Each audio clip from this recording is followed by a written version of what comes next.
Ayolah, tobatlah, ikuti ulama. Kita paham sekarang itu al ulama warasatul anbiya.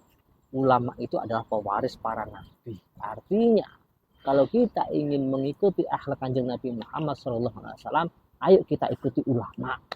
Dan ini majelis ulama Indonesia, majelis ulama Indonesia. Dan Anda malah mau menyerang majelis ulama Indonesia, itu bagaimana?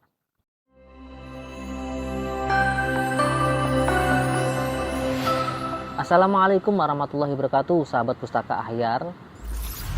Tanggal 2 Mei 2023, Indonesia gempar karena adanya serangan dari orang tidak dikenal kepada Majelis Ulama Indonesia. Bagaimana kronologi kejadiannya? Kita lihat video ini. Penembakan di kantor pusat MUI Jakarta Pusat pada Selasa 2 Mei membuat geger publik.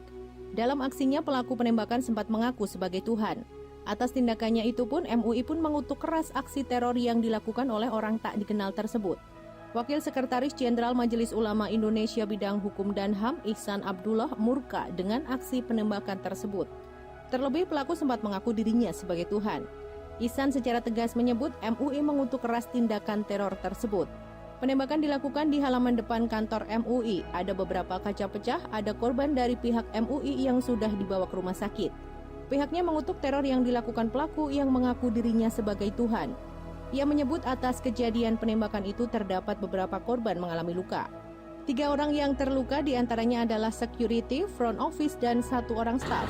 Nah, kita patut sedih dan patut prihatin dan kita mengecam akan kejadian ini. Bagaimana tidak, di tengah perhelatan demokrasi tahun 2024 yaitu pemilihan presiden, tetapi tanggal 2 Mei ini dikejutkan dengan adanya orang yang tidak dikenal. Dia ingin bertemu dengan ketua MUI dan dia mengaku sebagai nabi. Wah. Ada juga berita yang mengejutkan bahwa dia juga disebut sebagai Tuhan. Tidak masuk di akal. Dan dia juga mengaku sebagai wakil dari Nabi. Pertanyaannya, apakah ajaran Nabi Muhammad SAW itu seperti ini? Apakah hal ini diajarkan dalam ajaran agama Islam? Ataukah perilaku ini bagian dari ajaran nubuah Nabi yang dia ciptakan hal itu? Nah, maka kita sebagai bangsa Indonesia harus berani bahwa ini bukanlah tindakan yang atas ajaran Nabi. Ini benar-benar orang yang gak berakal, benar-benar orang yang tidak punya keilmuan dalam hal agama, bahkan jauh dari orang-orang yang beradab. Bayangkan dia bertamu, assalamualaikum, ingin bertemu ketua MUI, karena tidak sabar sehingga bedel ditarik, yang tembakan softgun dan ditembakkan kaca dan beberapa karyawan, 1-2 orang karyawan kena.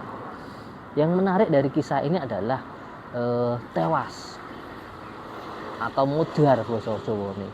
Meninggal itu terlalu bagus, mudar ya. Nah, dia itu meninggal mana? Dia mudar karena satu, belum diketahui dari pihak kepolisian. Tentu detik ini belum ada informasi yang jelas. Apakah meninggalnya di puskesmas, apakah meninggalnya di dalam mobil, ataukah meninggalnya saat posisi pingsan. Nah, dari penemuan di dalam tasnya terlihat ada obat-obatan. Nah, obat-obatan inilah disinyalir bahwa dia minum obat-obatan sebelum melaksanakan penembakan di kantor MUI. Terlepas apapun itu niatnya, yang pasti gerakan seperti ini harus dibasmi sampai seakar-akarnya. Indonesia masih terbuka lebar bagi siapapun untuk bergerak. Terbukti tanggal 2 Mei kemarin itu bahwa kita kecolongan dalam hal keamanan. Nah, tentu kita sebagai warga Indonesia yang baik dimanapun berada, instansi manapun, kepolisian, masjid, ulama, dan siapapun, ayo kita jaga bersama-sama. Jangan sampai hal ini terulang kembali. Karena jika ini terulang, maka ini menjadi bom waktu yang suatu saat ketika gongnya nanti akan besar. Kita nggak harapkan seperti ini. Terbukti bahwa pelaku ini sebelumnya tahun 2016, dia sudah menjadi narapidana dalam hal perusakan terhadap kantor DPR di Lampung.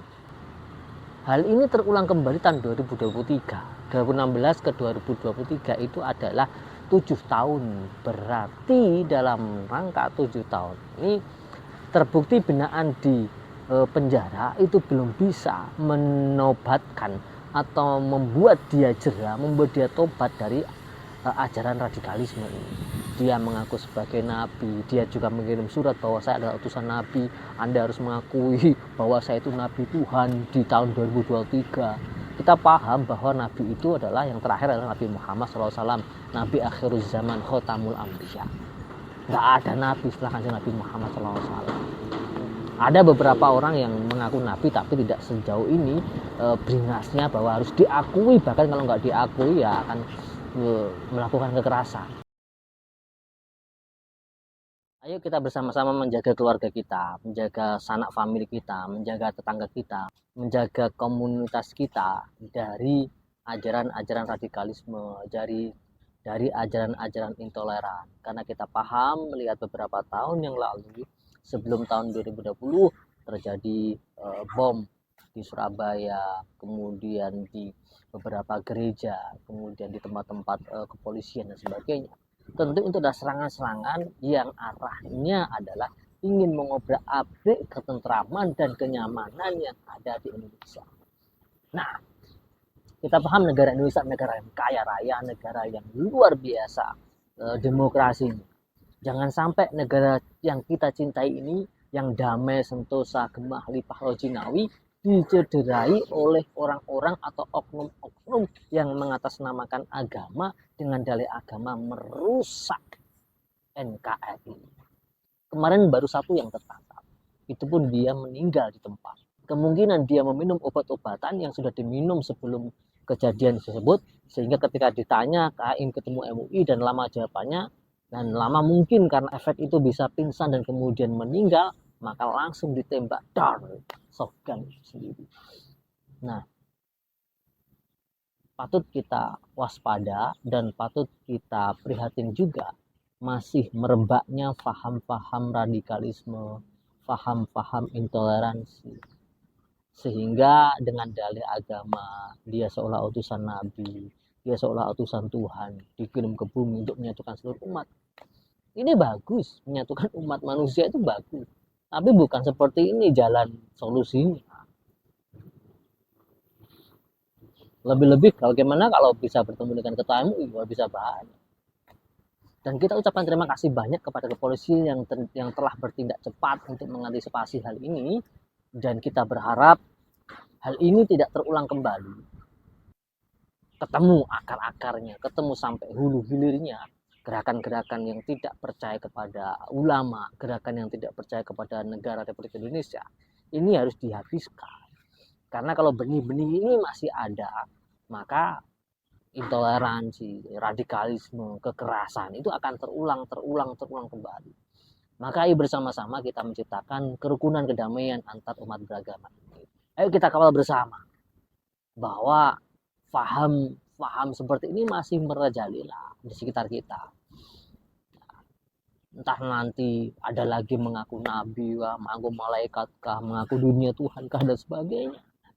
Tapi jangan sampai menciptakan kekerasan dan ketidakharmonisan ketika Indonesia ini sudah ayam tentrem dalam mengelola negara Indonesia ini. Saya pribadi mengecam kepada pelaku tentunya, dan mungkin di atasnya gembong-gembongnya dan sebagainya.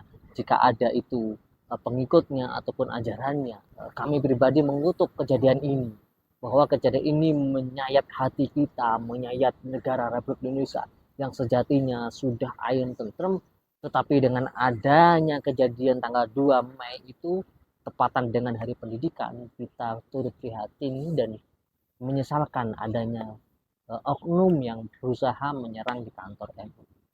Untuk Anda yang mendengarkan video ini, tentu ayo kita berdoa dan berharap kepada Allah Subhanahu wa taala agar Indonesia ini tetap ayem, tentrem, adem, gemah, lipah, rojiwawi, menjalankan demokrasi dengan baik.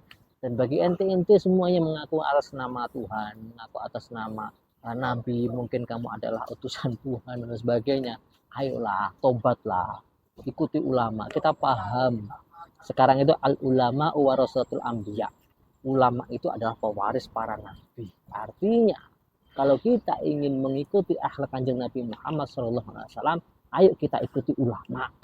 Nah, ini Majelis Ulama Indonesia, Majelis Ulama Indonesia. Nah, Anda malah mau menyerang Majelis Ulama Indonesia, itu bagaimana?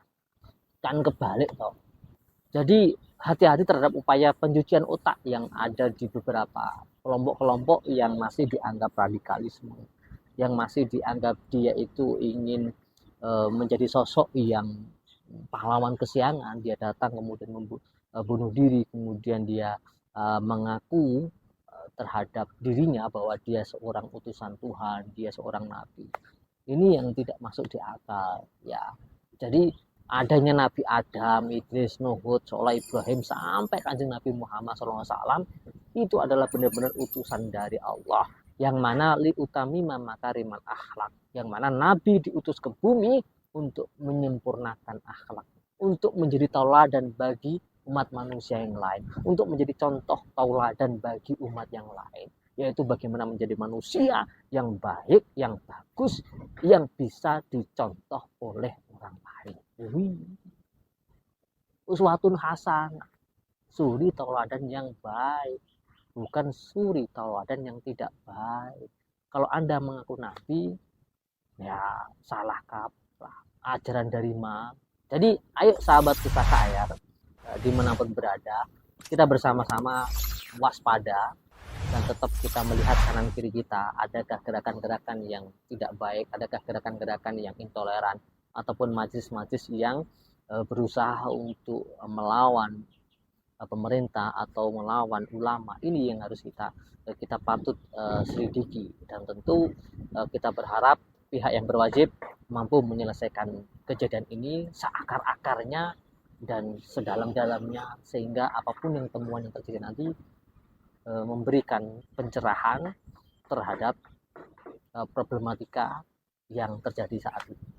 Terima kasih, semoga menginspirasi dan memberikan wawasan kepada kita semuanya. Ingat, agama diciptakan untuk kedamaian dunia. Agama diciptakan bukan untuk merusak perilaku manusia, tetapi agama hadir sebagai bentuk wujud perdamaian antar manusia, perdamaian dunia. Terima kasih. Wassalamualaikum warahmatullahi wabarakatuh. Jangan lupa like, share, subscribe saya. Bye-bye.